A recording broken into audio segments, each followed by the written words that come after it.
I don't know. All right. What's up, Woohoo! everybody? Thanks Hello. for everyone in the chat.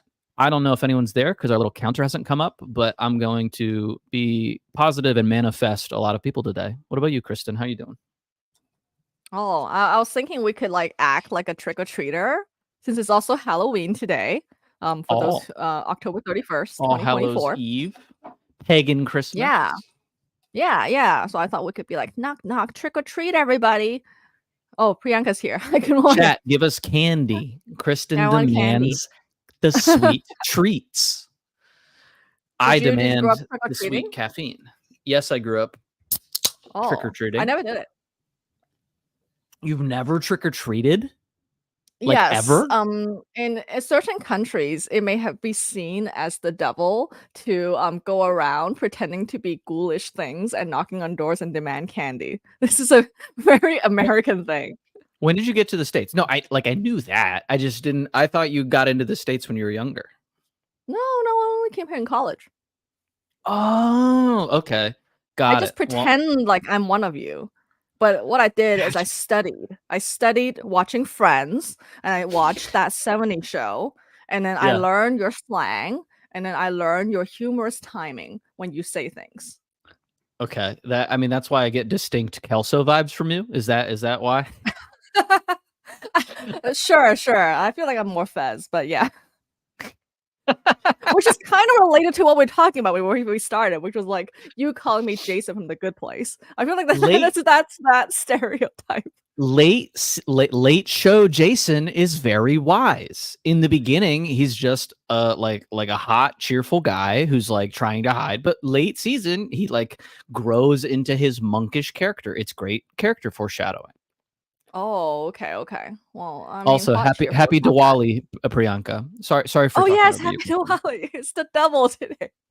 I saw this speaking of improv, I saw this Instagram skit of someone who is like an Indian American who like, Okay. totally has the Americanized accent. And then a trick-or-treater came by and was like, "Hey, isn't it Diwali too?" And he was like, oh, "You're right, but I That's have so nothing for nice. you." And then the kid was like, "Do you at least have some like of these like, pastries?" And he was like, "I have old donut holes."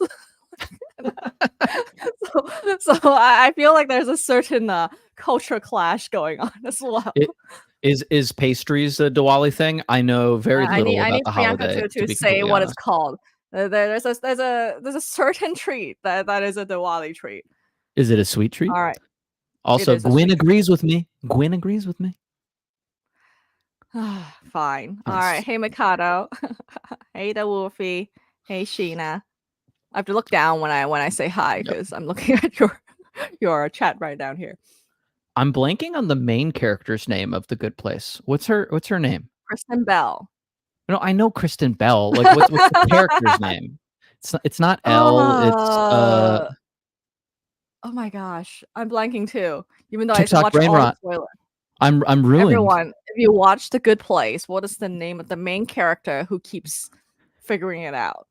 She's from Florida. That's why. No, she's not from Florida. She's from Arizona. She's Arizona trash. I respect that. Southwest trash is its own special brand. Um. Oh, yeah, my wife's from there. Oh. Does that explain a Well, lot? Eleanor. That's it. Thank you, Gwen. Yeah. I feel like Eleanor sometimes. I'm not gonna lie. Um. Oh, say more. No, I just like. I don't Your know cat, if has he figured it out yet? what have I figured out what yet? Oh no. The Doesn't this okay. explain a lot? Why do you think before every show you feel slightly tortured? Yeah. Oh no. Oh geez. Am I in the good place or am I in the bad place? Okay. I guess this is okay. Banger canon is I'm in the bad place. And Exactly. Kristen and I are trying to escape. Literally, Unless this you're show is my like architect. Groundhog Day. Oh my god. Okay, that's canon. I feel like Arizona trash because I was stationed in El Paso and like I Isn't El think Paso in Texas? Okay. El Paso is technically in Texas, but it is like the furthest part of Texas. It is like the furthest west you Yeah. can That's get into how I Texas. managed to drive all the way from where I live to El Paso. dude. It was still Like reachable part of Texas. like El Paso is Texas in the same way that like Key West is Florida. You know what I mean? Like it's like, yeah, it's there, but it's like absolutely the farthest reach that you're gonna get to. Oh, and so culturally, it's more like Arizona. Culturally, it's more like Mexico. The Oh, like that's true. Actually, yeah, when I went to El Paso, I was like, wow, this place really does look like Mexico. This is so yeah, fascinating. like the border wall literally Mhm, is the only I mean, the border wall by definition is the divide between the US and Mexico, but like the mhm. city of Juarez, like Ciudad Juarez and El Paso, Yeah. Texas, if the Mhm. wall wasn't there, they would just like share neighborhoods, you know what I mean? Yeah. I think it's so fascinating to be able to see that. And like I remember there was a water tower with a big star. And I was Yeah. like, is that military? This was Um I think before we started really chatting, so I couldn't bug you. I'll be like, what is that huh. star? The yellow and black one. So yeah, so that you might be referring to an army symbol because the army colors are yellow and black if you didn't know. US Yeah, Army yeah, colors. yeah. Who knows? But okay, so since we're doing improv today, oh, man, I can't stop thinking about being in the bad place. Okay, but I'm gonna lock in. I'm gonna play this is the theme song of The Bad This is the Place. bad place theme song. Oh no. Yeah. For Quan is like that is correct. And please tell me if I'm mispronouncing your name. El Paso does have phenomenal tacos. The Yeah, and steakhouses. yes, the one downside of El Paso is cheese dip doesn't really exist. They have queso fundido, which isn't Uh-huh. cheese dip, but that's like where what most places serve instead of cheese dip, and it's really kind of sad if you're like white like this guy and love cheese dip. Mm. Um, Do chat, you I think that need. moving around a lot made you have to learn how to do improv because you're constantly thrown into new situations and have to roll with it? I think I have enough anxiety that I am perpetually code switching. Well, that's not Like, good.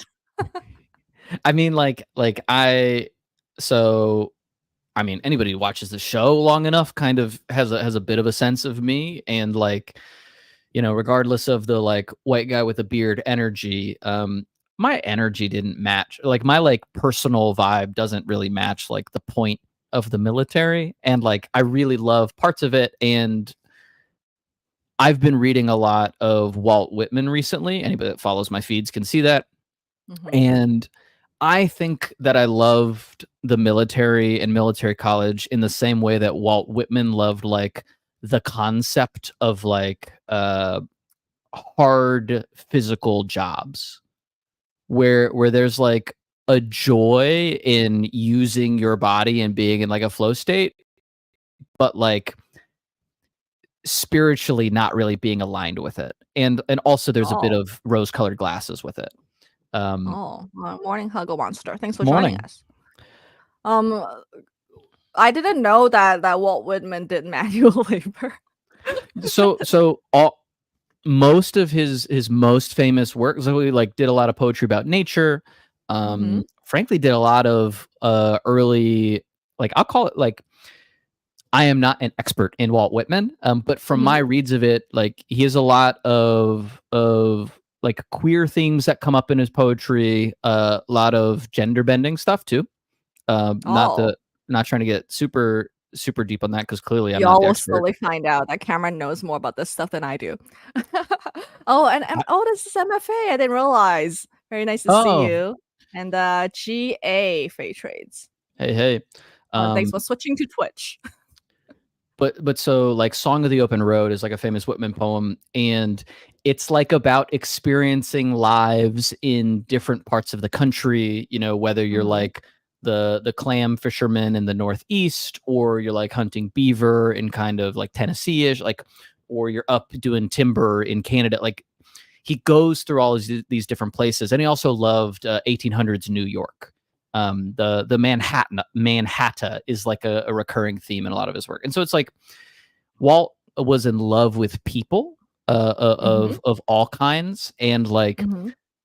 the beauty in like living a life where you do work that is in line with what like you're trying to do, which I think is a kind of isn't necessarily how people think of themselves in their work. But if you can find like joy in the rhythm of like fishing or Mm, like stuff like that, he like viscerally writes about the act of doing those things. Because also the mhm, world used to be different in that like you could go join a crew for like a day or a couple weeks or like do a stint for like months like you would do like be a greenhorn on mhm. a crab fishing boat, and like you can't really Yeah. do that today. And so Ah, sup, Abbas, and what's sup, up? Fremont from the Twitch Oh, from Twitch, side.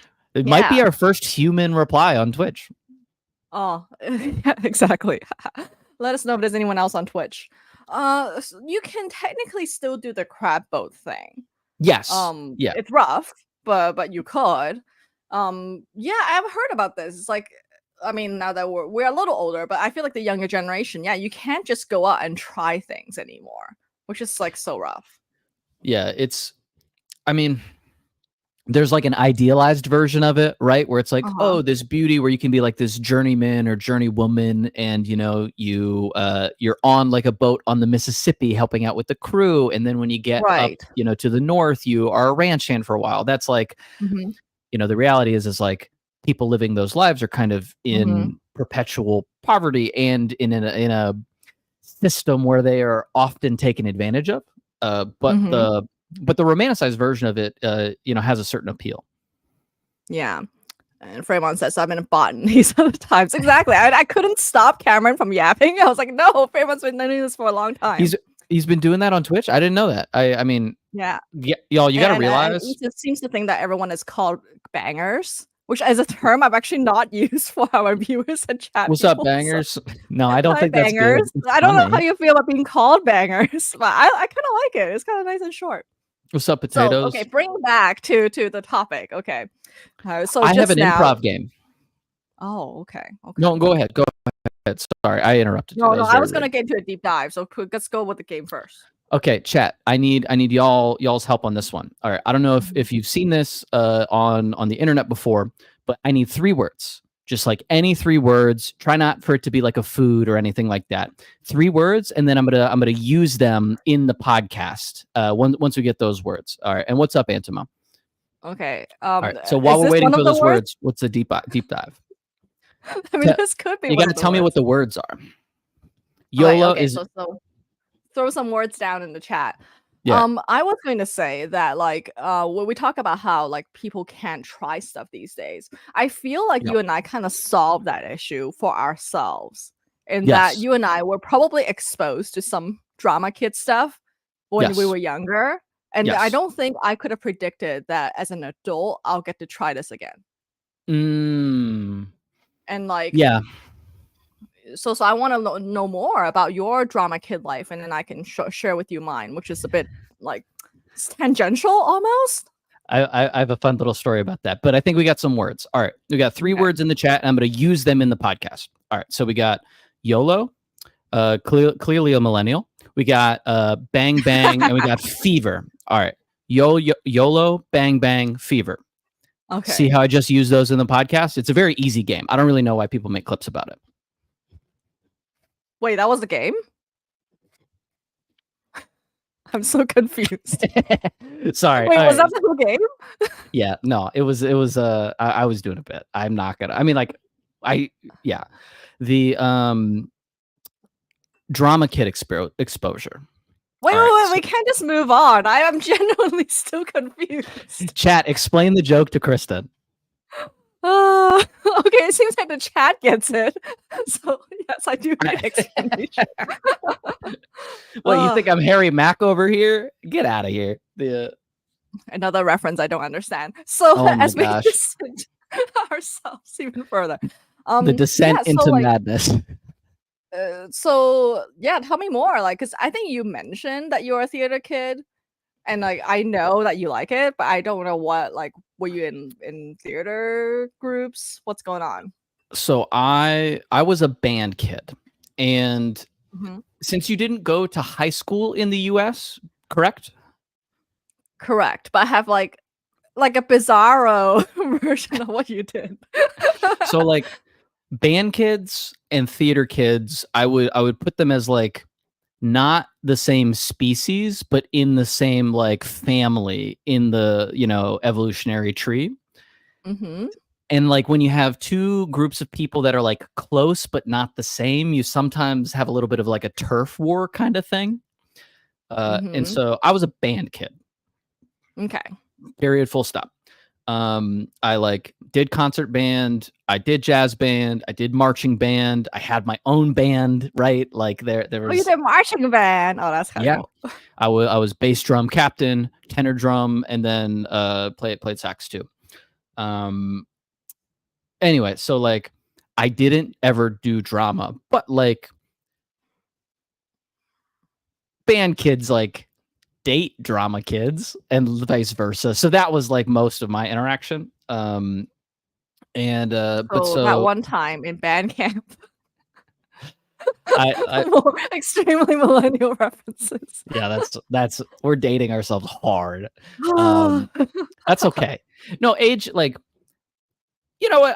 I'll like plant this flag now. Like Uh-huh. everybody ages, and the attitude that you die or like you're worthless after a certain age, I think is really, really toxic, not just for old people, but it like makes it like it occupies enough space in your mind when you're younger that like Uh-huh. as you start to approach the like cusp of pre-dead, which is like I guess commonly 30 now. I think like people really experience a noticeable drop in their quality of life just because like their anxiety about this thing that I've actually found to be the opposite. Like I like being I think I'm 32. I actually don't remember my age half the time. I like being 32 versus 22. Like Oh, the yeah, no doubt, no doubt. I agree. Like, like my 20s were pretty horrible. I just know what I care about. I have spending money a little bit to like do the things that I want to do, and I frankly like don't really give a shit about other people nearly as much. Like I care about like people, I don't care about a person's opinion, Mhm, if that makes mhm. sense. But anyway, I so see that band we have a kids. variety of folks in the chat. We have the band kid representation, the drama kid, and also Woo, woo, woo. a jock, but, badminton, I like a wrestled. what would you call that? A multidisciplinary jock. He's just an athlete, he's just an Oh, athlete. okay, No. okay. The I wrestled for a season. I ran cross country for a Oh, season. your Yeah, ears so don't like look cauliflower. no, I didn't do it for very long, just one Oh, season. okay. And I just wasn't good at sports when I was younger, right? Like I think we talked about this. I was like right before the age Right, cutoff. you were tiny. Yeah, and I didn't gain like I weighed a buck 20 up until like my junior year. I was a skit like I was small. And so the because I started dating my high school girlfriend at the time, and her dad was a bodybuilder, and so like that was when I started Oh. lifting. Yeah, you know, Oh, was he like, "If you're gonna date my daughter, you better pack on some muscles." yes, literally yes. Oh, He's literally, that's what happened. like he sat me down. He's like, hey, you're gonna start Oh. coming to the gym, and I'm gonna like show you what Oh, to do. And I was that is terrified. also my childhood because my brother is also a bodybuilder. Yeah, like I was terrified, but I'm eternally grateful for him for that because it like started me down a path that one like kind of got me ready for the military, but like more than that, I really appreciate the sense of like feeling comfortable and like in control of my body because I didn't really Mhm, know that up until my mhm. later teens. Yeah. Um, Oh, people are saying that we're not wearing costume.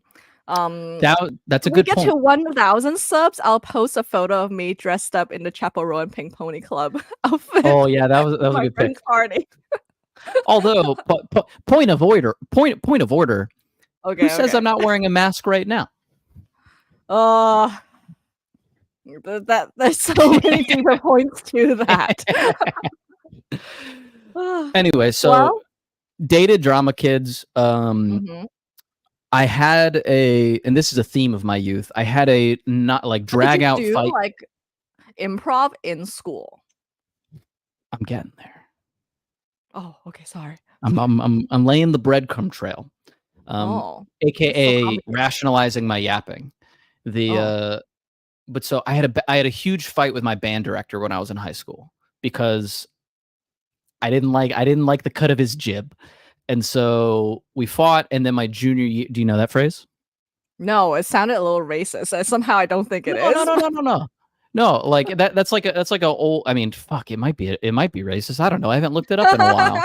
But there, because common like American phrases or English phrases do that, but like that phrase means like cut of Mhm. your jib is like I don't like uh it's usually said I like the cut of your jib. It's like I like the bit of you that I am aware of. This is reminding me of this short I saw from this black guy who was like, "White people, why don't you make up fun phrases anymore for us to make fun of?" And I feel like this is I one of those phrases. It is. Cut of your jib is very much like that. And I'm gonna stop saying it in case it is racist. I'm not gonna look it up after Yeah. the show. Also, shout out to Al. Oh, it's a nautical term. Yeah, it's like Oh, okay. Al This explain is it. links, by the way. Oh, it's links.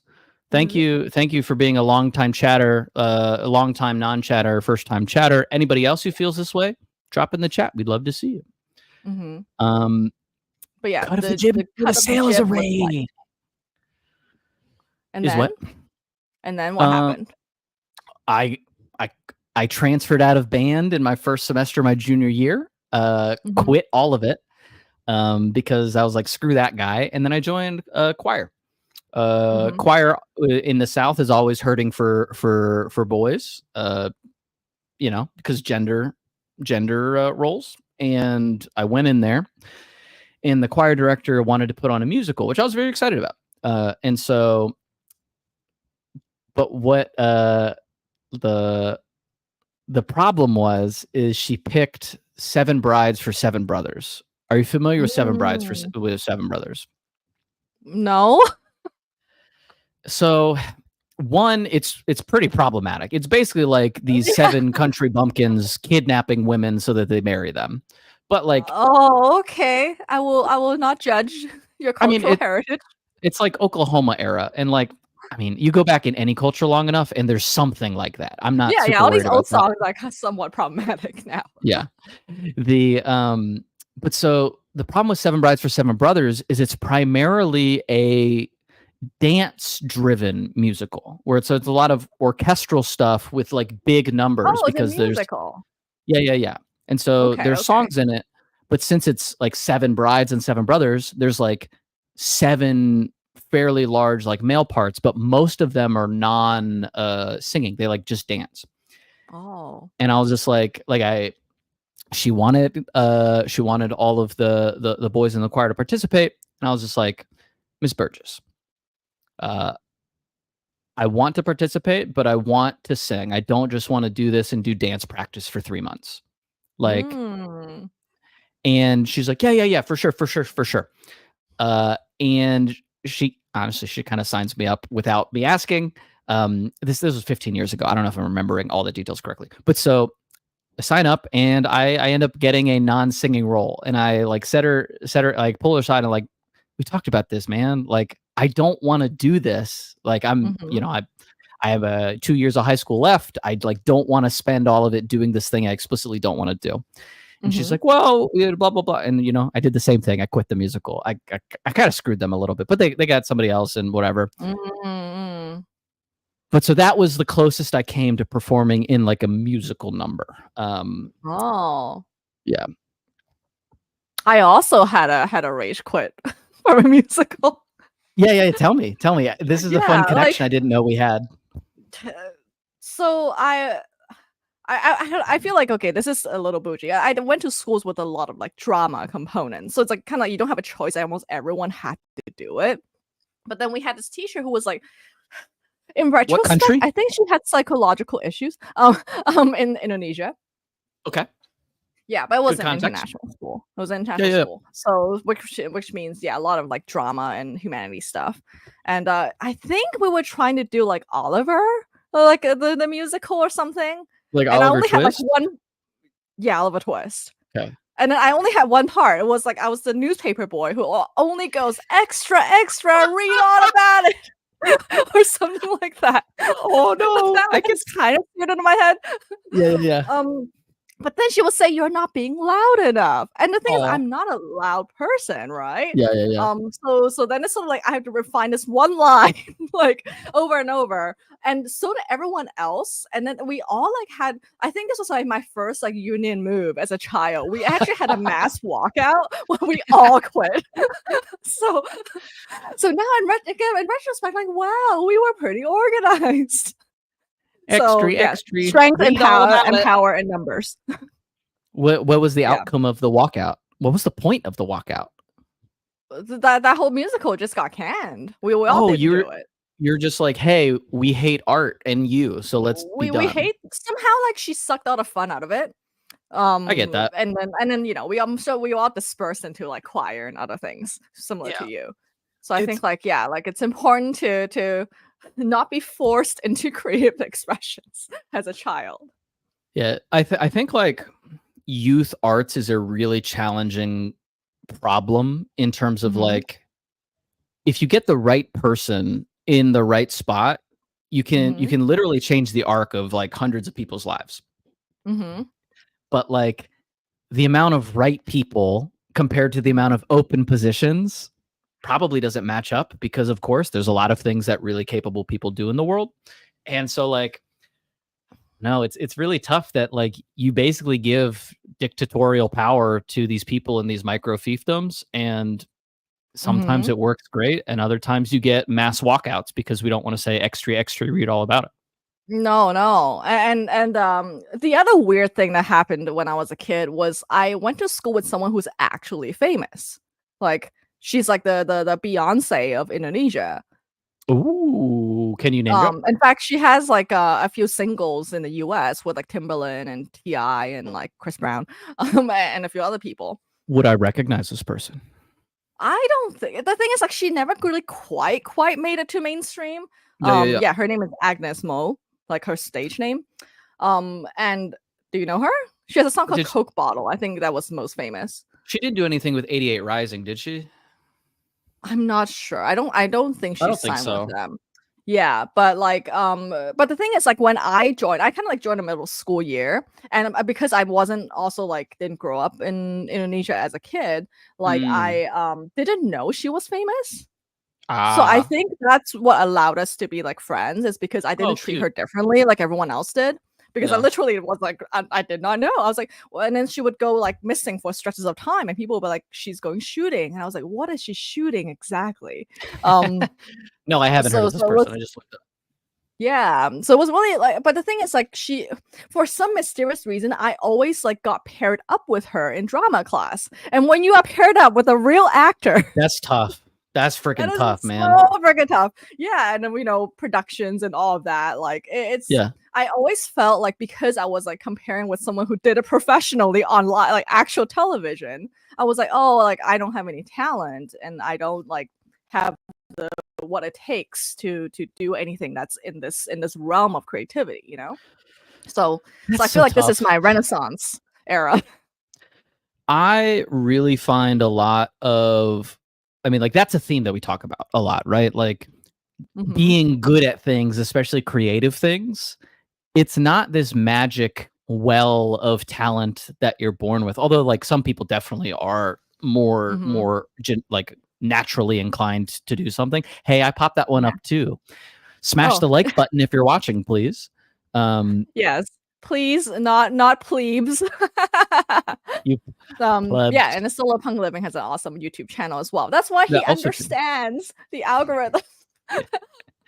The but anyway, do the thing that you like to do, and if you do it enough with like deliberate practice, you will get better and perhaps good at it. That includes improv, which is what we're ostensibly talking about today. Yes. Have you ever done improv in other like in HBS? Did you guys do it as under like this is a great exercise, like icebreaker, sort of like corporatized improv? Have you ever done that? So they never call it improv, but you do Mhm. a lot of that kind of scenario. Like Mhm. you know, the way that every class is structured is it's a 90-minute discussion about like a problem. And so it's Mhm. company X has problem Y, you are character Z. what do you do?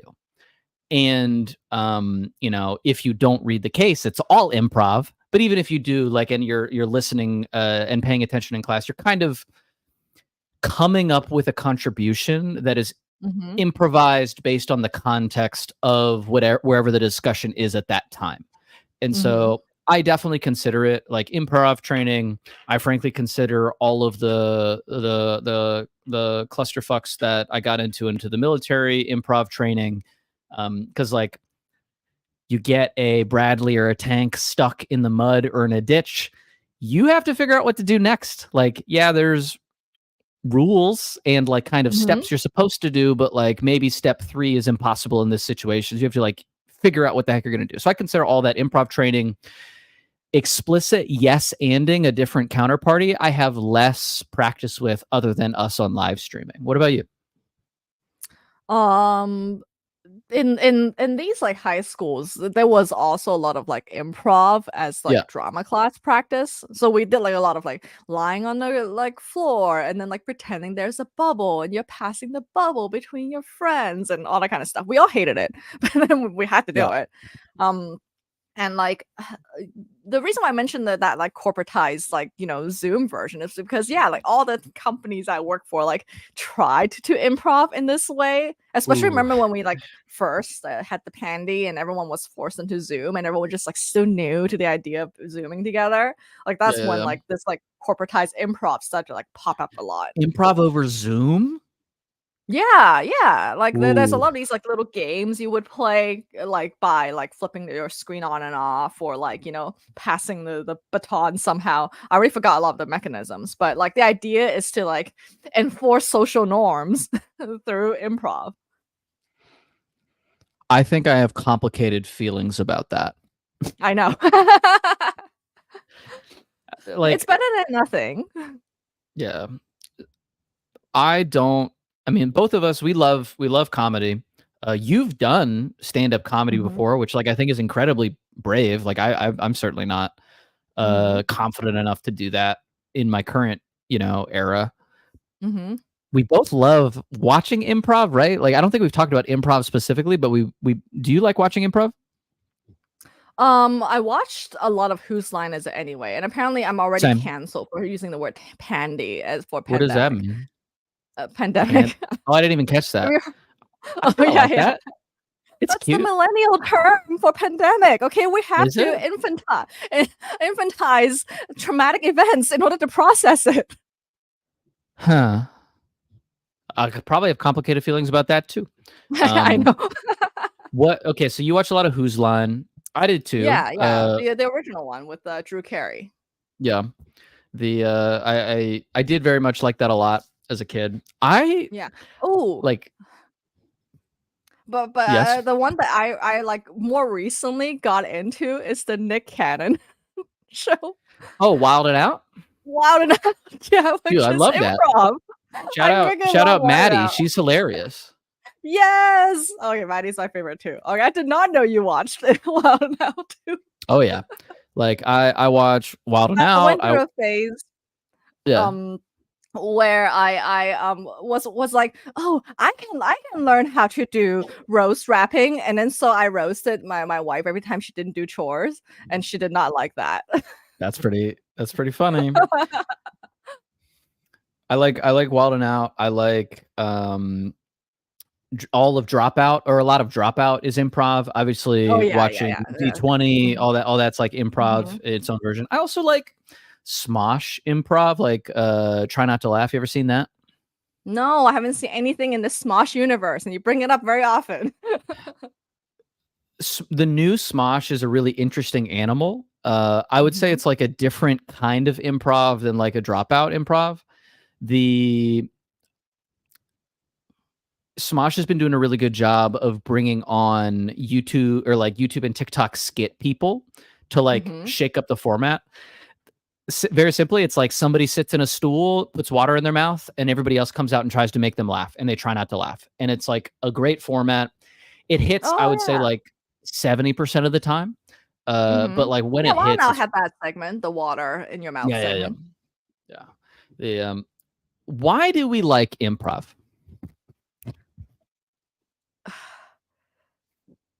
Well, here's the thing. I think a lot of improv, especially while now, is practiced. It's not true improv. Like, at least I think like a lot of the they kind of like the thing with Wild Out is that it's not wild at all. I mean, Yeah. like right because they actually just stay within the very narrow confines of what they can insult about the other person. And I think they're Yeah. all contractually obligated to not point out the obvious things. Do, So for me, it's like seeing how they are like showcasing something they have practiced. And I feel like that's a little bit different from like Whose Line, where I think people like Wayne Brady literally can make it up. yeah, Wayne Brady's he's like Uh, spooky at his Spooky, art. yes, yeah, The I don't think like I get what you're saying. It's like a continuum, right? Like somebody like yeah. fully rehearses and sings the same Mhm, song, mhm. maybe a little bit further closer to improv is like Sabrina Carpenter riffing at the end of like the classic uh nonsense song. She'll do like a different outro.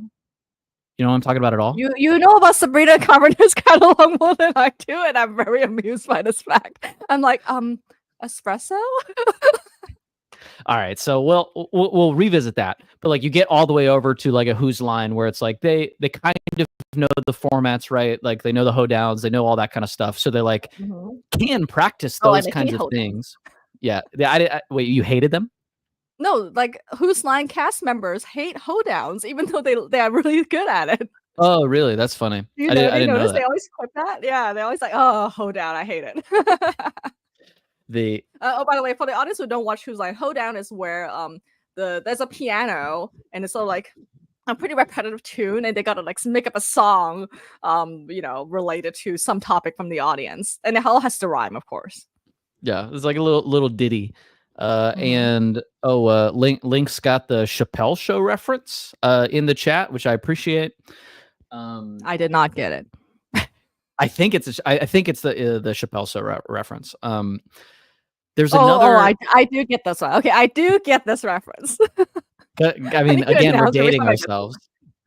But the other kind of improv that so Harry Mack, which I'm going to send you some clips of afterwards, he freestyle Mhm, raps and he's been doing it for like a decade plus, and mhm. that's where the joke that I was pulling at the beginning, like he always gets like 3 words or 5 words from like a crowd of people on the street. Dude can spit. But when you watch enough of his videos, you know that he has a couple, they're not filler phrases, but they're like connector or transitory Oh, phrases yeah, yeah, mhm. that help him do the word association he needs to do to get. And like they're still really they're like thoughtful and they fit with what he's doing. That you can only do that if you just have practiced it so much. But I don't think we answered why we like improv. I think I like the deep psychological reason is that like I always feel like I'm at a loss for words and I cannot like fight my way out of a paper bag when it comes to an argument. So the Mm. fantasy of being able to like, set my boundaries in a rhyming scheme is really attractive. I So think we're also improv. mixing up like rap battles with like improv. So but So we improv are focusing on is that. so improv's just a power fantasy for you. I suspect it is. Which is like so unhealthy because it should be about co-creation and play. But I'm like, oh, I can see I want to why that win. appeals to me. Yeah, exactly. I I think that's get why I like that. the rap battles because it's like it is a winning thing, right? Yeah. I mean, maybe we'll reframe it as it's a mastery thing, right? Because Mm-hmm. it's like a taking a game and reaching the pinnacle of that game. Because like an important feature of games is that they have rules. And Mm-hmm. a lot of these improv games like very specifically have like things you can or can't say or like the hoedown or whatever. I think I really enjoy improv like because of the energy of live shows, which is part of the reason why we do the show that we do, which because it Mm-hmm. just feels different when they're like I think with live shows, there's always the threat of failure. Like there's failure in pre-recorded things too, but there's a much lower likelihood of Oh, unexpected failure. You know what I like mean? this risk, Yes. creative risk on Maxi. Yeah. like the challenge of improv is, since you don't know exactly how the next thing is going to go or how the joke's going to be received, Or if your compounding. co-host does not even understand your reference, Yeah, but you're like at that, risk. like there's a skin in the game with it that makes it really Oh, yeah, interesting. yeah. Mhm. And it, like, I think since there is risk, the rewards kind of 10x, right? Like, because it's Right. hard to write a joke that's pre-recorded, right? But like, it's much harder to figure it out on the fly and it fit Mhm, the scenario. So it's like mhm. a, I don't know, it's like a top 10% kind of respect that I really appreciate about improv. That's true. And, I feel like the live energy is something I'm trying to understand, and then I feel like I've been watching a lot of like these like live concerts on YouTube lately, and I'm like, oh, there is something magical when there is a whole group of people and then we're riding some sort of energy together. I know that we're There, doing it like virtually, but imagine. I feel like there's something to it even in a what we're doing right now, it's like and a I don't know what ritual. that is. It's like a Like we're ritual. replicating the we're hanging around a cave fire situation. Yeah, I fully agree. I think that, like, as much as we want to pretend like the physical part of our existence isn't important sometimes, like being, like, having a sense of space and sharing space with other people is really meaningful to us, I think, on some like lizard brain level. Mhm. I also think it might be one of the last like refuges of creativity in a world of commoditized content. I don't know how Oh, strongly I feel about that, but I think there's something to I that. know. It's always like we're like just like 1 foot away from the slop. We're like, okay, maybe AI can't do exactly this yet, and we're gonna keep trying to be just like 1 step ahead. Yeah, I mean, Right? that's Well, soon it can. Like right now, the AI deepfake videos you can still see because the heads don't move too much that it's fake. yeah, Like right now we're bopping around like this is definitely live. yep, But like maybe very soon, like VTubers can form full skin version of themselves. yeah. Do you I mean, think people can tell? no, I think it is very clear that all of the things that AI generated content are gonna do are they're gonna do it at a scale of proficiency. They're gonna do it at a scale and with a proficiency that most people can't tell because most people don't care to tell. They like retroactively are like, oh, I hate this, but like Mhm. there's a good video I found the other day. This guy released last week, basically critiquing a the wave of AI generated like lo-fi music on YouTube right now.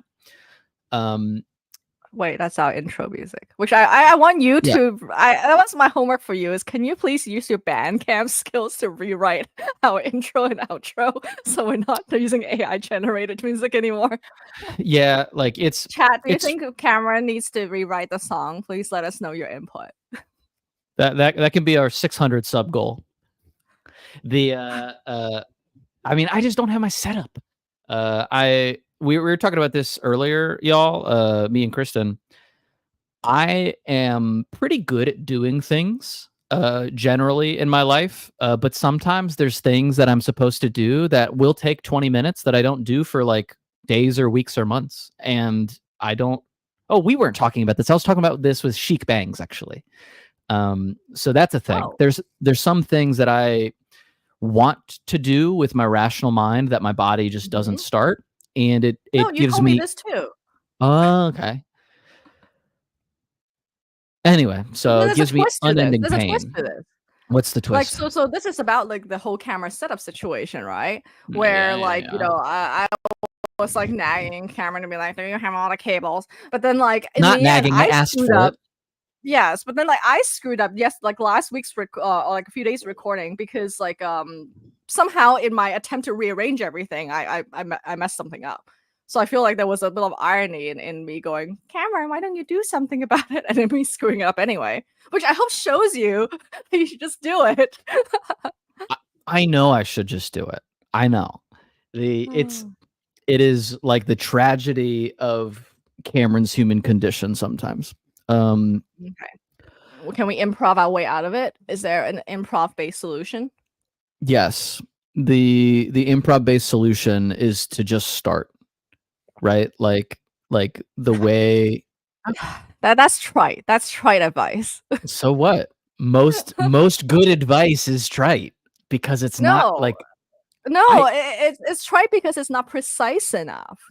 Like, if okay, it's kind of like, just do it. Well, if we could just do it, you would have already done it. I think there is, like, some element of, which goes back to kinda like improv, and that, like, if you wanna do it well, it should be fun for you. So I keep, like, I've been, like, Chad, I've been, like, asking Cameron various, like, ways to address, like, what is the blocker, and then trying to, like, angle, like, what can I do to make it fun?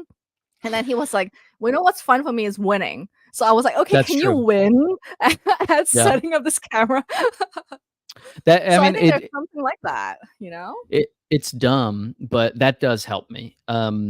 To be more precise, because that is a fair pushback. Picking up the thing that you don't want to do, right? Like I don't need to set up the camera. I need to pick up the camera and hold it in my hands. Like if I can do that, then the next steps are orders of magnitude easier. If I need to write, I need to open the notes app that I write in.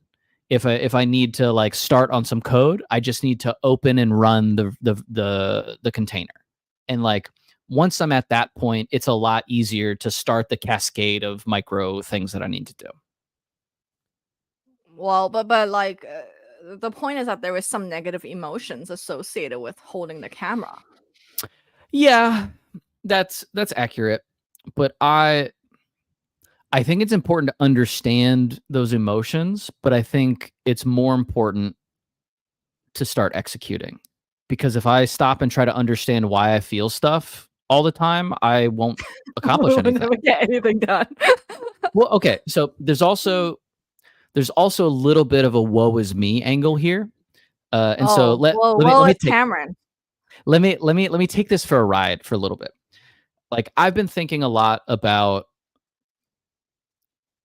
online like gender discourse a little bit, right? Because I get served both sides because it's trying to like make you angry about like something, right? Because that's like what a Oh, lot of okay. platforms do. Mhm, And one of the things that I haven't really seen anything talked about very thoughtfully is like mhm, by the time like boys start entering like the online gender discourse, mhm, the amount of reps that they have processing feelings, and this is like a super overgeneralization, and I can only speak mhm, from like my experiences growing up as like a boy in the South in the US where there's a lot of pre-established like gender norms in people's minds. You have a lot fewer like as a guy, you have a lot mhm, fewer repetitions of practicing how to process your emotions. And so mhm, by the mhm, by the time you start building or trying to build actual relationships with other people, you're having that relationship with somebody who has a lot more practice at doing this really important human skill than you do. mhm, And so like it's not an excuse at all. Like people as they grow up, they need to learn how to understand themselves and treat other people with mhm, like respect and basic human decency. But like the amount of practice, like if I was thinking about the amount of emotional things I've gone through, the coping mechanisms that I had to deal with them, and like the feedback loops that I had as like a teenage boy into like early 20s dude and all that, mhm. it isn't until the past like 4 years that I really started practicing, well, I'll call it like healthy coping mechanisms for emotional response. And so like Mhm. that's a thing that I think a lot of people don't realize. I was I saw this post on Kaki recently where someone was lamenting that they, as a boy, you were not really encouraged to read, and that, Yep. like, whereas girls got to read the Babysitters Club that has a lot of like how Mm. to process the emotions content in it. And then they realize that, wait, we actually have been, like, lagging behind because we're Yeah, for not even sure. given the literature to do that. But I Yeah, also like feel like this is one of those, like, handshake memes of, like, white man from Georgia and Asian immigrant from, yeah, like, because yeah, like, processing emotional feelings is not a thing I was taught. not a core value, not a core cultural value. No, and it's like one of my biggest discussion points with my like IRL friends. It's around this point of like somehow I'm often still like annoyed at the emotion or feeling or trying to like not acknowledge it and not Yeah. letting the processing completion cycle complete, which then Yeah. like leads to me being like, you know, stuck. And I think a lot of people are in this like little loop. It's like we see just the glimpse of like I feel annoyed, but then of course we don't want to like, you know, take forever because you know we do have lives, but there was a deeper somatic body sense thing going on where which is like so hard to describe if you're like me where you're like a head on a stick for a long time and you don't realize that the feelings is not like a I feel sad in my head thing. It's actually a part of the body feels uncomfortable Yeah. because of, you know, past The stuff. the uh-oh feeling. Yeah, yeah. So wait, so going back to the camera though, like Okay, is it so because you feel incompetent? no, okay, so yes, though. Okay, so no, but yes. I'm still trying to figure out the camera piece. Like it's a Mhm. known unknown to me. Like I know that there's some amount of YouTube videos I need to watch to understand ISO and frames and lenses and stuff. And I I know that I will understand it when I do it. It's like knowing that there is this bucket of tasks that I need to do that is associated with it of, you know, potentially infinite rabbit holing that I think is part Mhm. of the feeling. I also think it's a sense of even if I do it, it's not going to change anything because I can use the fact that our video quality isn't as good as it could be as like a reason Mhm. why OK Banger isn't winning. And if we solve that and it's still not winning, then it's our fault or my fault really because What? I all of this universe exists like I'm imagining all of this, right? Like I'm very solipsistic in my perception of the world for better or for worse. Oh. That's what I think is I did happening. not think that way. Well, okay, but so that wasn't the point I was just saying. I think that is thank you for drawing the truth out of me. I was That trying is to use so that interesting. I was like trying to use that as a mechanism for why it's more important for me to just start stuff Uh-huh. because since I can't process those loops of emotion fast enough, if I want to Uh-huh. keep the forward momentum that we have, I just got to do and like deal with the feeling at times that it's more convenient. Um but okay, so not even how my emotions. Practically speaking, Yeah. in my head, I thought even if we maximize video production to look like a professional TV show, that doesn't actually solve our issues at all. It's just the bare minimum. like Yeah. just to be status quo, and then we got to deal with the other problems. So I never Yeah. perceived it as like the linchpin or anything. No, but it is like the next thing, right? And so every action we take So is a bet. right, right. I'm But not I trying to was give you okay. extra Another emotional one of these trauma with like this. Instagram feelings women shorts says that fear traps us in our current state, and that like if we never overcome the fear, there is the comfort of being in the current state, and that we destroy ourselves, like our sense of self and ego temporarily every time we overcome fear, and that ego doesn't want to be destroyed. So there is a tension here. I don't always believe in the concept of overcoming fear. I personally subscribe to the definition of courage being you're scared Mhm. and you do it anyway. Yeah, you feel the fear. Yeah, But but to like feel that the fear would destroy the ego. maybe we're talking maybe I'm like not picking up what you're putting down because like feeling the The fear risk. is Mhm. different to me than overcoming the fear. Oh, to me, they're synonymous, No, okay. So I disagree with that. Like overcoming fear is to not feel it anymore to me. which I think is wrong. Interesting. So I think what I say is actually closer to what you're saying, but I'm just using Hmm. different words. Have you ever been afraid of something and then not been afraid of it anymore? this Yeah. entire show. Like, Oh, yeah, like every single day, right? Isn't there always something? but so if you do that, then what's the difference between that and feeling the fear? Mm, I think at some point there's feeling the fear, but then at some point it does subside, right? At least for me, it's sort of like when you Mm, put tape on a cat, and then the cat can't stop feeling the tape. But I think in humans, so we can stop feeling the tape when we stick it on ourselves, kind of like mhm. that. So then what do you Um, call the state where you're pre not feeling the fear anymore? Because I just call that being afraid. And to be clear, like being afraid isn't a derogatory thing. It's just a thing. mhm. I think like for me, the fear like shifts around, right? It's like once a Okay. problem is solved, then I'm afraid of the next thing that is hard to solve. Like, Ooh, I don't right? I don't like that. Like, Why? I mean, partially because like traditionally masculine Mhm. entities are not allowed to feel fear because it makes you a worse man if you are afraid of things. Well, that Like sucks. you lose status as a guy if you're afraid of things. That's why Mhm. scaredy cat, insert your favorite insult related to genitalia here, but like that's a really that's been a thing that's been like beat into me is like don't be Mhm. afraid. You like you Mhm. wimp, you coward, whatever. Mhm. Well, I well, don't but it's not working.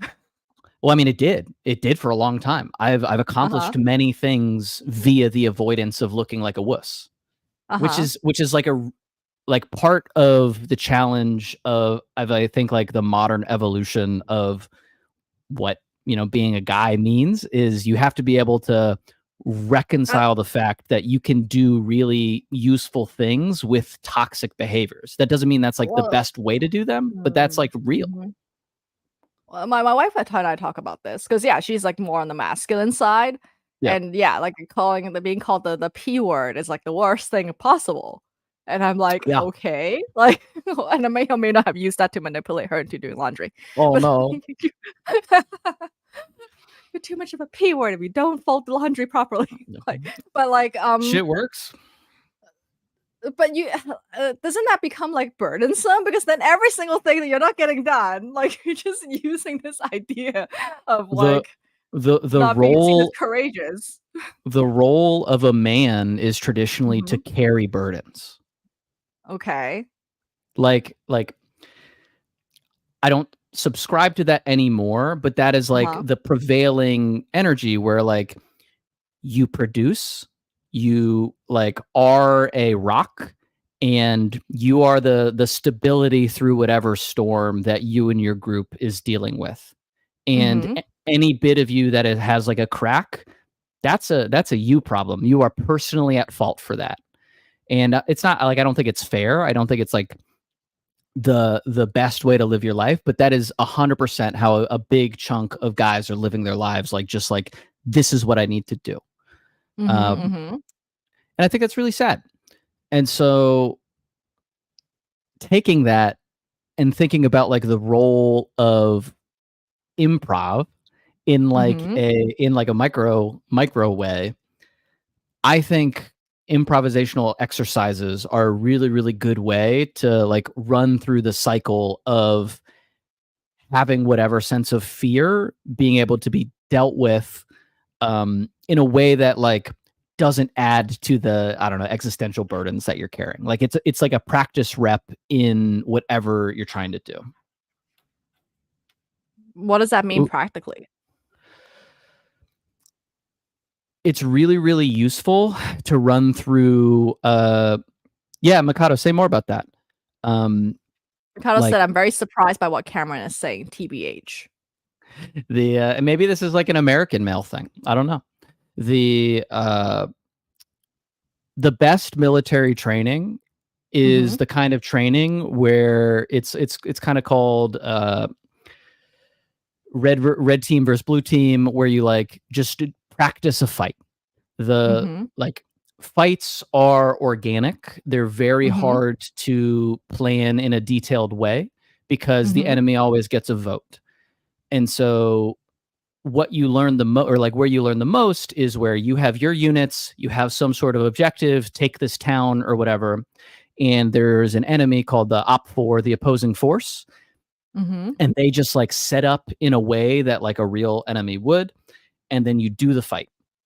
A lot of the army actually has army laser tag, and so you can like Mm-hmm. drive around in tanks and Bradleys and stuff and play army laser tag.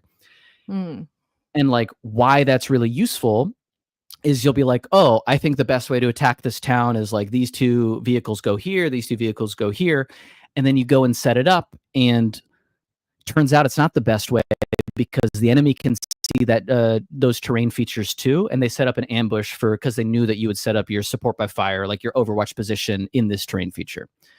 And so like the improv part of it is like knowing that the thing that you thought was going to happen isn't happening and still having to deal with the situation. And like there's like obviously an art to that, and the art is in the process of doing it enough so that you make all of the obvious mistakes that weren't obvious to you before you did it. Do you think that's how people in the Whose Line, like they're so good because they've done so much improv, they've actually encountered almost every scenario, and they have like a library? Yes. And that's why that's what I wanted to kind of like, I don't know, push on earlier about the practice of being good in an improvisational scenario is really having a rapid lookup library of common responses to things. Like that's why when you watch enough of this, if you watch enough comedy, there's like sets of jokes that are generally hit in some way, shape, or form, right? Like jokes about relationships or whatever. Yeah, like there's common themes that come up because they're relatable enough to work in those scenarios. And I think like improv in general is that act of building up your library of those things, if you like to get good at it. But fight me on that. Yes, and I think the delight is I'm yes-anding you. And the delight is when performers surprise themselves and each other. Because it's sort of like everyone's doing like their own like algorithm of every possible thing. But I think every once in a while, funny. Like the highlight clips, right? Yeah, it's always when someone says something completely unexpected and everyone just like breaks. Like those are like the moments that we're seeking. Yeah. So with something as mundane as setting up a camera. Yeah, I mean it's not so mundane though, right? Because like when you look at what you're really doing when you set up a camera, it's like, yeah, you set up the camera, like the first layer is figuring out what plugs into what, right? And that's not so camera, daunting. and it's like the song about the bones, the neck bones connected to the knee bone. That's your HDMI cable going into your computer. Yeah. But I think I was less stressed about this a year ago. And I think the reason I was less stressed about it a year ago is now I understand how bad lighting or bad framing like will affect the visuals from that camera. I see. I remember now. It's from a conversation like all the way in the beginning before we even started up, that we were like, okay, let's just look amateurish. And then the moment we're now in this state right now, which is the awkward in between. We're in this liminal state of not professional, but like should know what we're doing a little bit. Oh, Karen, we can't get to that other state if we don't. I know the only way out is through, and that's why I'm avoiding going out. Because out is pain. The wilderness is sharp and full of knives and darkness. Okay. Well, we'll end on the darkness and knives since it's Halloween themed. I'm gonna play the outro music. Ooh, Mikado, I wish you had followed up on your thought. Maybe we'll hit it up next time. Send us a DM if you don't want to put it in chat, and we'll figure out a way to say it. Oh, Gwen, I missed this AI generated music thing. I don't hate AI music. I think it is important for us to figure out how we treat it in the context of human artists. Because there's AI music that's better than human written music, but the nature of infinite AI music can devalue human contribution, even if it's better, just because of the wave of everything. Okay, thank you. I love you.